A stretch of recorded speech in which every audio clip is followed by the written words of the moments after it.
Hey everyone, मैं कल्पना अपने channel में आप सभी का स्वागत करती हूँ। तो चलिए देखते हैं आज का चैप्टर। तो इसका एक पार्ट हम लोग कर चुके थे चैप्टर का, आज हमें इसका दूसरा पार्ट करना है। तो चलिए वहाँ से देख लेते हैं।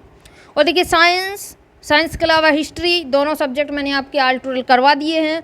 और आपका भूगोल भी 6 से स्टार्ट चल रहा है। अभी क्लास 11 का कर रहे हैं, थोड़ी दिनों बाद कक्षा 12 का करेंगे, है ना। तो ये सारा कुछ आप सब्जेक्ट देख लीजिएगा एनसीईआरटी का, जो भी आपको लगे कि ये वाला जरूरत है वो वाला सब्जेक्ट आप कंप्लीट कर लेना आराम से। पॉलिटी आपकी रह गई है तो वह मैं आपको भूगोल के बाद करवाऊंगी। और इसके अलावा एक चीज़ और, 3 जगह आप मुझे फॉलो कर सकते हैं, फेसबुक पर, इंस्टाग्राम पर और इसके अलावा टेलीग्राम चैनल पर, है ना। तो टेलीग्राम चैनल को ज़रूर से ज़रूर कर लीजिएगा, क्योंकि उसके मैं जो इसके भूगोल के MCQ हैं क्लास 6 से वहीं पे अपलोड करूँगी कुछ दिनों बाद, है ना। तो उसको जाके फॉलो कर लीजिए। चलिए अब इस टॉपिक को आगे देखते हैं। देखिए टेम्परेचर से हम लोगों को देखना था यहाँ पे, इससे पहले हम लोग कर चुके थे। वायुमंडल एवं भूपृष्ठ के साथ सूर्य तप की अन्योन्य क्रियाओं द्वारा जनित ऊष्मा तापमान के रूप में मापा जाता है। जहाँ ऊष्मा किसी पदार्थ कणों के अणुओं की गति को दर्शाती है, वहीं तापमान किसी पदार्थ या स्थान के गर्म या ठंडे होने का डिग्री के माप को करती है। फिर से सुनिएगा कि जहाँ पर ऊष्मा किसी पदार्थ कणों के अणुओं की गति को दर्शाती है, ऊष्मा से क्या पता चलता है कि इसमें अणुओं की गति कितनी तेज है। और टेम्परेचर से क्या पता चलेगा कि किसी पदार्थ या स्थान के गर्म या ठंडे होने की हम डिग्री माप लेते हैं। है एक ही चीज़, थोड़ा बहुत अंतर है, उस चीज़ को समझिएगा कि अगर ऊष्मा बोले तो अणुओं की गति पता चलेगी कि कितनी तेज है। अगर टेम्परेचर तो टेम्परेचर मतलब मापना होता है ना। तापमान के वितरण को नियंत्रित करने वाले कारक, इस चीज़ को देखिएगा, बहुत इंपॉर्टेंट है। किसी भी स्थान पर वायु का टेम्परेचर निम्नलिखित कारकों द्वारा प्रभावित होता है। किन किन कारकों द्वारा? उस स्थान की अक्षांश रेखाएं, क्योंकि देखिए जैसे ही अक्षांश रेखाओं का मान बढ़ता है, जैसे ही अक्षांश रेखाओं की डिग्री बढ़ती है, टेम्परेचर गिरने लगता है, यानी टेम्परेचर कम होता जाता है। 90 अक्षांश पे आप चले जाएंगे तो आपको बर्फ़ जमी हुई मिलेगी, है ना। तो अक्षांश रेखा से पता चलता है कि उस स्थान का टेम्परेचर क्या होगा। इसके बाद अगर आप बात करें कि टेम्परेचर किससे डिसाइड होता है, तो समुद्र तल से उस स्थान की उत्तुंगता मतलब ऊंचाई। आ रही है समझ में? समुद्र तल से धरातल की ऊंचाई कितनी है। इसके अलावा अगर आप बात करें तो सूर्य से उसकी समुद्र से दूरी से पता चलता है कि टेम्परेचर क्या होगा। जैसे अगर आप बात करेंगे कि मान लीजिए ये रहा हमारा इंडिया, तो इस साइड समुद्र है, इस साइड समुद्र। तो अगर आप बात करेंगे तो ग्रीन कलर से देखिए, जो तट वाला क्षेत्र है, यहाँ पे जो है टेम्परेचर और यहाँ पे टेम्परेचर, दोनों टेम्परेचर में अंतर होगा। यहाँ का टेम्परेचर कम हो सकता है ना, क्योंकि समुद्र से दूरी के कारण। जैसे समुद्र क्या होता है, पानी जो है जल्दी ठंडा होता है, जल्दी गर्म होता है। तो ना तो देर से गर्म होता है, ना ही देखिए क्या होता है कि जो धरातल होता है वो क्या होता है कि जल्दी से ठंडा हो जाता है, जल्दी से गर्म होता है। और जो पानी होता है ना तो जल्दी से वो ऊष्मा को ऑब्जर्व करता है, ना कि जल्दी से छोड़ता है। आगे बात समझ में? तो अब क्या होगा, जब समुद्र ठंडा है तो ये बगल वाला स्थान भी तो ठंडा होगा, और ये वाला कैसा होगा, ये वाला जो स्थान होगा ये ऊष्मा को जल्दी से छोड़ देगा, टेम्परेचर को ये जल्दी से छोड़ देगा। तो ये क्या होगा, यहाँ पर गर्मी आ जाएगी, यहाँ पर ठंडक रहेगी। आगे बात समझ में? चौथा नंबर देखिए क्या है, वायु संहिता का परिसंचरण, यानी वायु किस प्रकार से चल रही है, ठंडी वायु है, गर्म वायु है, तेज है, धीमी है, किस प्रकार से चल रही है ना। कोष्ठ तथा ठंडी महासागरीय धाराओं की उत्पत्ति, तो कहाँ पे किस प्रकार से धाराएं महासागर में उत्पन्न हो रही है, फिर वो धाराओं की स्थिति क्या है, इस पर भी निर्भर करेगा टेम्परेचर। और स्थानीय कारक कुछ रहेंगे, जैसे मान लीजिए वनस्पति किस प्रकार की है, घनी है, विरल है, नहीं है ना। तो इस प्रकार से भी चीज़ें, स्थितियाँ रहेंगी कि टेम्परेचर क्या है। लैटिट्यूड अक्षांश, इस चीज़ को देखिएगा, अक्षांश किसी भी स्थान का तापमान उस स्थान द्वारा प्राप्त सूर्य तप पर निर्भर करता है। क्या होता है कि अक्षांश जो है उस स्थान का जो टेम्परेचर होता है वहाँ पे प्राप्त सूर्य तप पर निर्भर करता है। और जैसे जैसे अक्षांश बढ़ता है सूर्य की किरणें तिरछी होने लगती हैं, यानी सूर्य तप वहाँ पर कम होने लगता है। यह पहले ही बताया जा चुका है कि सूर्य तप की मात्रा में अक्षांश के अनुसार भिन्नता पाई जाती है, अतः तदनुसार तापमान में भी भिन्नता पाई जाती होगी। नॉर्मल बात है, जहाँ जहाँ पे सूर्य की किरणें सीधी नहीं पड़ेंगी, टेढ़ी पड़ेंगी, तिरछी पड़ेंगी, तो क्या होगा, टेम्परेचर वहाँ पे कम होगा। चलिए आगे, उत्तुंगता, एल्टीट्यूड यानी ऊंचाई, वायुमंडलीय पार्थिव विकिरण द्वारा नीचे की परतों में पहले गर्म करता है। जैसे ही सूर्य की किरणें आएंगी या वायुमंडल को चीरती हुई सूर्य की किरणें पृथ्वी पर आएंगी तो पृथ्वी का धरातल होगा गर्म। है ना। तो सबसे पहले क्या होता है, नीचे की परत गर्म होती है ये वाली, और जैसे ही मान लीजिए पर्वत हैं, पठार हैं, तो वो चीज़ें जल्दी से गर्म नहीं होती हैं, तो ये ऊंचाई के कारण हो गया। यही कारण है कि समुद्र तल के पास के स्थानों पर टेम्परेचर अधिक तथा ऊंचे भागों में स्थित स्थानों पर टेम्परेचर क्या होता है, कम होता है। जैसे अगर बात करें हिमालय पर्वत चले जाइए, ठंडक मिलेगी आपको ऊंचाई के कारण। अन्य शब्दों में तापमान सामान्यतः उत्तुंगता बढ़ने के साथ क्या होता है, घटता है, यानी ऊंचाई एल्टीट्यूड बढ़ने के साथ क्या होता है, तापमान घटने लगता है। जैसे समुद्र तल नहीं, जैसे मान लीजिए आप हिमालय पर्वत की ऊंची की साइड जाएंगे तो क्या होगा, टेम्परेचर घटना स्टार्ट कर देगा। उत्तुंगता के बढ़ने के साथ टेम्परेचर के घटने की दर को लैप्स रेट कहते हैं। इस चीज़ को याद रखिएगा, एग्जाम में पूछता है। नॉर्मल सामान्य ह्रास दर यानी लैप्स रेट, जैसे जैसे ऊंचाई बढ़ेगी टेम्परेचर गिरेगा, इस चीज़ को लैप्स रेट कहते हैं।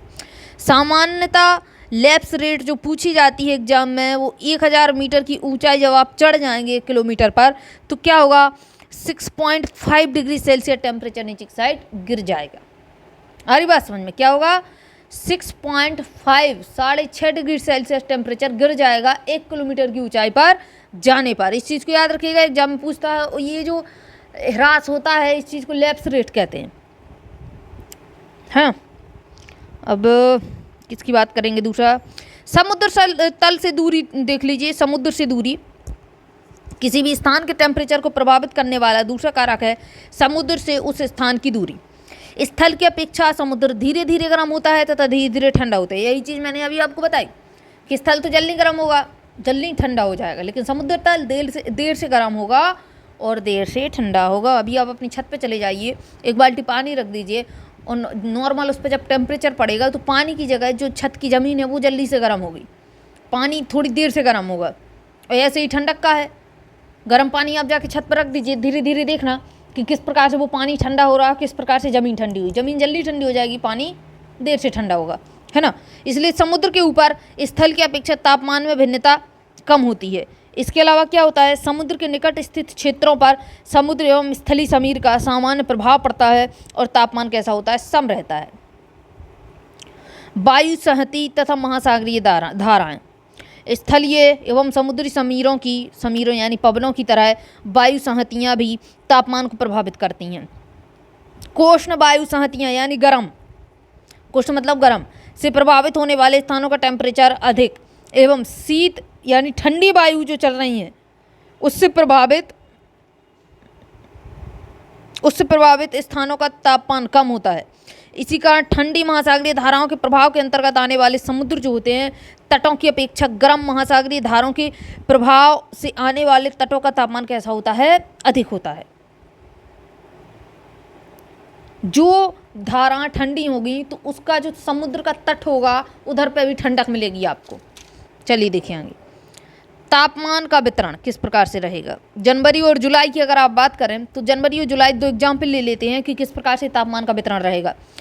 जनवरी और जुलाई के तापमान के वितरण का अध्ययन करके हम पूरे विश्व के तापमान वितरण के बारे में जान सकते हैं। मानचित्रों पर तापमान वितरण सामान्यतः समताप रेखाओं की मदद से दर्शाया गया है। समताप मतलब होता है समान रेखाएं, मतलब वहाँ रेखाएं खींची जाएंगी जहाँ जहाँ पे तापमान समान होगा। इस चीज़ को एक बार देख लीजिएगा। ये जनवरी का माहौल दिया गया है, तो जैसे कि अगर आप बात करेंगे तो देखिए जब आप यहाँ से चलेंगे तो इस प्रकार से जिस प्रकार से टेढ़ी टेढ़ी हो रही है इसी प्रकार से टेम्परेचर भी आपका सेम रहेगा। यानी अगर आप इधर से चलना स्टार्ट करेंगे तो इस साइड टेम्परेचर इस समान टेम्परेचर है। समान टेम्परेचर की वजह से टेढ़ी धारा नहीं टेढ़ी रेखा नहीं हमें देखनी है, हमें देखना है कि टेम्परेचर कहाँ कहाँ समान है। तो पूरी रेखा पर टेम्परेचर समान मिलेगा आपको, तो इसको कहते हैं समताप रेखा। और जहाँ पे समान दाब रेखा खींची जाए तो समदाब रेखा कहा जाता है। यानी जिस रेखा पर समान दाब हो उसको समदाब रेखा। तो समताप देख लिया आपने, यह वह रेखा है जो समान तापमान वाले स्थानों को क्या करती है, जोड़ देती है, जोड़ेगी। जनवरी तथा जुलाई में होने वाले धरातल पर वायु के तापमान के वितरण को दर्शाता है। सामान्यतः तापमान पर अक्षांश के प्रभाव को मानचित्र में स्पष्ट रूप से देखा जा सकता है, क्योंकि समताप रेखाएं प्रायः अक्षांश के समांतर होती हैं।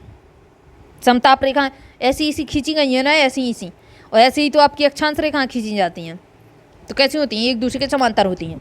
इस सामान्य प्रवृत्ति में विचलन विशेष रूप से उत्तरी गोलार्ध में जुलाई अपेक्षा जनवरी में अधिक स्पष्ट दिखाई देता है। ये देखिए आप जुलाई की रेखा, देखना इसको ध्यान से, ये रही आपकी जुलाई की रेखा है ना। अब इसी रेखा को आप जनवरी में देखना कितनी टेढ़ी है, ये देखिए। और समताप रेखाएं टेढ़ी मेढ़ी, समताप रेखाएं जो टेढ़ी मेढ़ी होती हैं वो उत्तरी अक्षांश में ही मिलेंगी, क्योंकि दक्षिणी गोलार्ध में क्या होता है, उत्तरी गोलार्ध में टेढ़ी मेढ़ी मिलेंगी। दक्षिणी गोलार्ध में तो उतना स्थल रूप है नहीं, तो स्थल रूप नहीं है यानी समुद्र है ज़्यादातर, तो क्या है समान टेम्परेचर रहेगा अधिकतर। कहाँ थे यहाँ पे थे। सामान्य तापमान पर अक्षांश के प्रभाव को मानचित्र में स्पष्ट रूप से देखा जा सकता है, क्योंकि समताप रेखाएं प्राय अक्षांश के समांतर होती हैं। उस स्थान प्रवृत्ति में विचलन, इसे सामान्य प्रवृत्ति में विचलन विशेष रूप से उत्तरी गोलार्ध में जुलाई की अपेक्षा जनवरी में अधिक स्पष्ट देखने को मिलेगा। दक्षिणी गोलार्ध की अपेक्षा उत्तरी गोलार्ध में स्थलीय भाग अधिक होता है, इसलिए भूसहिती और समुद्री धारा का प्रभाव आपको स्पष्ट उत्तरी गोलार्ध में ही देखने को मिलेगा। जनवरी में समताप रेखाएं महासागर के उत्तर और महाद्वीप पर दक्षिण की ओर विचलित हो जाती हैं। फिर से देखना इसको, जनवरी में समताप रेखा क्या होती हैं, महासागर के उत्तर और महाद्वीप के दक्षिण में विचलित होती हैं। जनवरी में देखिए ये आएगी इस प्रकार से उत्तर की साइड जाएगी, फिर दक्षिण की साइड जाएगी, दिख रही है आपको, तो यही चीज़ बताई गई है। देखिए यहाँ से इसे उत्तरी अटलांटिक महासागर पर देखा जा सकता है, यही तो हमने अभी तो देखा। कोस्ट महासागरीय धाराएं गल्फ स्ट्रीम आपको गर्म धारा मिलेगी, तथा उत्तरी अटलांटिक महासागरीय ड्रिफ्ट की उपस्थिति में उत्तरी अटलांटिक महासागर अधिक गर्म हो जाता है, तथा समताप रेखाएं उत्तर की ओर मुड़ जाती हैं। तो अभी तो देखा उत्तर की ओर मुड़ जाती हैं, सतह के ऊपर तापमान तेजी से कम हो जाता है, और फिर जो है समताप रेखाएं कैसी होती हैं, दक्षिण की ओर मुड़ जाती हैं। अभी देखा हमने इस प्रकार से मुड़ी हुई हैं यूरोप में आते ही, है ना। देखिए यह साइबेरिया के मैदान पर ज़्यादा स्पष्ट आपको देखने को मिलेगा। साइबेरिया में 60 पूर्वी देशांतर के साथ साथ 80 उत्तरी एवं 50 डिग्री उत्तरी दोनों ही अक्षांशों पर जनवरी का माध्य तापमान 20 सेल्सियस पाया जाता है। साइबेरिया की अगर बात करें तो आप इसी प्रकार जनवरी का माध्य मानसिक तापक्रम विषुवत रेखीय महासागर पर 27 डिग्री सेल्सियस से अधिक, उष्णकटिबंधों में 24 डिग्री से अधिक, मध्य अक्षांशों पर 20 डिग्री सेंटीग्रेड से 0 डिग्री सेंटीग्रेड, तथा यूरेशिया के आंतरिक भाग में -18 सेंटीग्रेड से -48 से दर्जा इसका दर्ज किया गया है। तो इस चीज़ को देख लीजिएगा कहाँ कितना दर्ज किया गया है, ये कोई समझाने वाली बात नहीं है।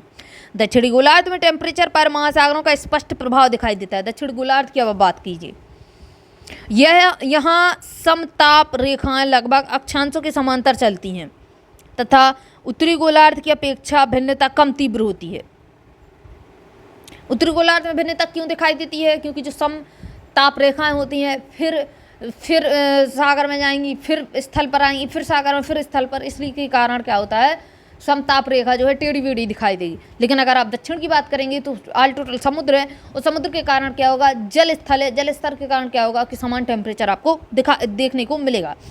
20 डिग्री सेंटीग्रेड, 10 डिग्री सेंटीग्रेड एवं 0 डिग्री सेंटीग्रेड की समताप रेखाएं क्रमशः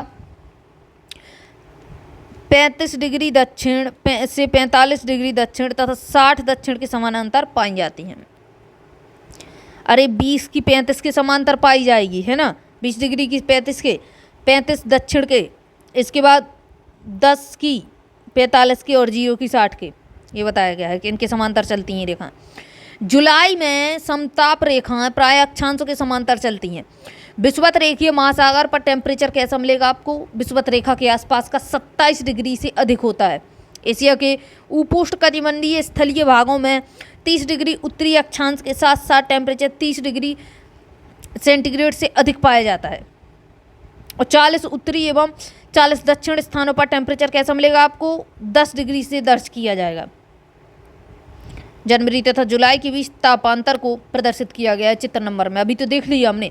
सर्वाधिक तापांतर यूरेशिया महाद्वीप के उत्तर पूर्वी क्षेत्र में पाया जाता है, इस चीज़ को याद रखिएगा। सबसे ज़्यादा तापांतर, तापांतर मतलब होता है ताप में अंतर। सुबह कितना टेम्परेचर, यानी रात में कितना टेम्परेचर है, दिन में कितना टेम्परेचर है। अब जब मान लीजिए रात में 50 है, और दिन में 5 है। अब इनका टेम्परेचर निकालेंगे 45, यानी इन दोनों का तापांतर कितना हो गया 45। इस प्रकार से होता है तापांतर, तापों में अंतर, जो लगभग 60 सेंटीग्रेड होता है। बताइए इतना ज़्यादा टेम्परेचर में अंतर आ जाता है। देखिए इधर पे ये दी गई है रेखा, जनवरी जुलाई के मध्य तापांतर बताया गया है, देख लीजिए। इसका मुख्य कारण महाद्वीपीयता होती है, कॉन्टिनेंटली सबसे कम 3 डिग्री का तापांतर है और 20 दक्षिण एवं 15 उत्तरी अक्षांशों के बीच पाया जाता है। कहाँ पाया जाएगा आपको? 3 डिग्री का सबसे कम, 20 दक्षिण और 15 उत्तरी अक्षांशों में पाया जाता है। चलिए देखिए आगे, तापांतों का व्युत्क्रमण, व्युत्क्रमण मतलब तापमान का घटना, उल्टा होना, घटना। सामान्यतः तापमान ऊंचाई के साथ घटता है, जैसे जैसे हम ऊपर की साइड जाएंगे तापमान नीचे गिरने लगता है, जैसे सामान्य ह्रास दर यानी लैप्स रेट कहते हैं। सॉरी, इसको लैप्स रेट नहीं कहेंगे, कह सकते हैं इसको लैप्स रेट, क्योंकि तापमान का गिरना ही लैप्स दर कहलाता है। जैसे जैसे हम ऊपर की साइड जाएंगे, देखिए ऊंचाई पर जाएंगे, कह सकते हैं क्या यही होता है, ऊपर ऊंचाई की साइड जाएंगे तो टेम्परेचर गिरना स्टार्ट होगा, और जब टेम्परेचर गिरना स्टार्ट होगा तो वो आपका 6.5 किलोमीटर ऊपर जाएंगे आप, सॉरी 6.5 डिग्री टेम्परेचर गिरेगा जब आप 1 किलोमीटर की ऊंचाई पर जाएंगे, है ना। जैसे सामान्य ह्रास दर यानी लैप्स रेट कहते हैं। पर कई बार स्थिति बदल जाती है और सामान्य ह्रास दर कैसी हो जाती है, उलट जाती है। इसको तापमान का व्युत्क्रमण कहते हैं। अक्सर व्युत्क्रमण बहुत थोड़े समय के लिए होता है, पर यह काफ़ी सामान्य घटना है। सर्दियों की मेघविहीन लंबी रात, जहाँ जो है मेघविहीन यानी जहाँ मेघ ना हो, बादल ना हो, तथा शांत वायु व्युत्क्रमण के लिए दर्शाए गए हैं, आदर्श दशाएं हैं। दिन में प्राप्त ऊष्मा रात के समय विकृत कर दी जाती है और सुबह तक भूपृष्ठ अपने ऊपर की हवा से अधिक ठंडा हो जाता है। मेघ है नहीं, ठंडी हवा चलेगी तो भूपृष्ठ कैसा हो जाएगा, पूरा ठंडा हो जाएगा।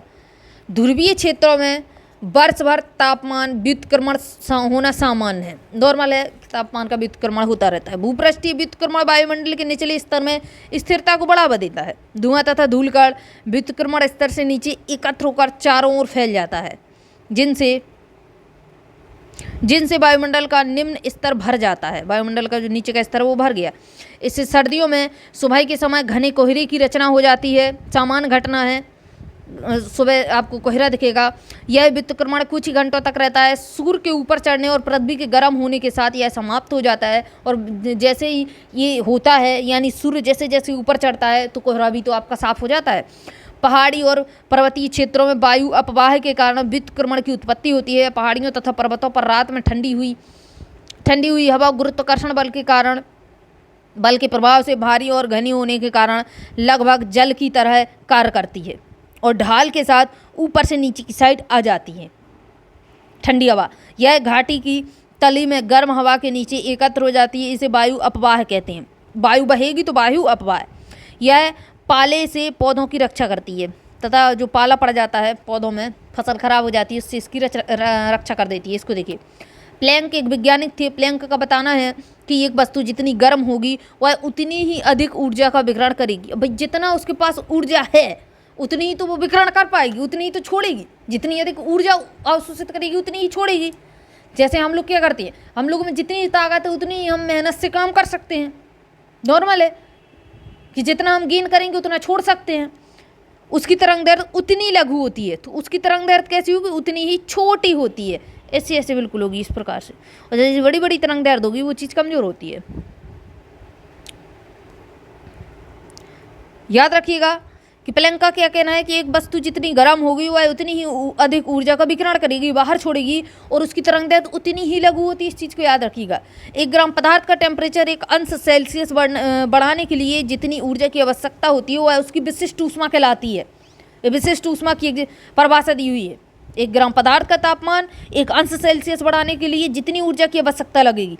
किसी पदार्थ का हमें टेम्परेचर 1 ग्राम बढ़ाना है, सॉरी 1 सेल्सियस बढ़ाना है, ग्राम में नहीं होता है टेम्परेचर, सेल्सियस में होता है। 1 सेल्सियस बढ़ाना है तो उसमें जो हमें ऊर्जा लगेगी वो उसकी विशिष्ट ऊर्जा कहलाती है। चैप्टर है आपका समाप्त हो गया। ये रहे क्वेश्चन आंसर, कर लीजिएगा, कोई बड़ी बात नहीं है। इसका स्क्रीनशॉट ले लीजिएगा क्योंकि क्वेश्चन आंसर मैं नेक्स्ट वीडियो में करा दूंगी। बस ये जल्दी से खत्म हो जाएगा आपका कक्षा 12 तक का भूगोल, तो बस सारे क्वेश्चन आंसर स्टार्ट होने हैं। चलिए अब मिलते हैं कल। नेक्स्ट वीडियो के साथ और नेक्स्ट सब्जेक्ट के साथ, नेक्स्ट चैप्टर के साथ। तब तक के लिए जय हिंद, जय भारत।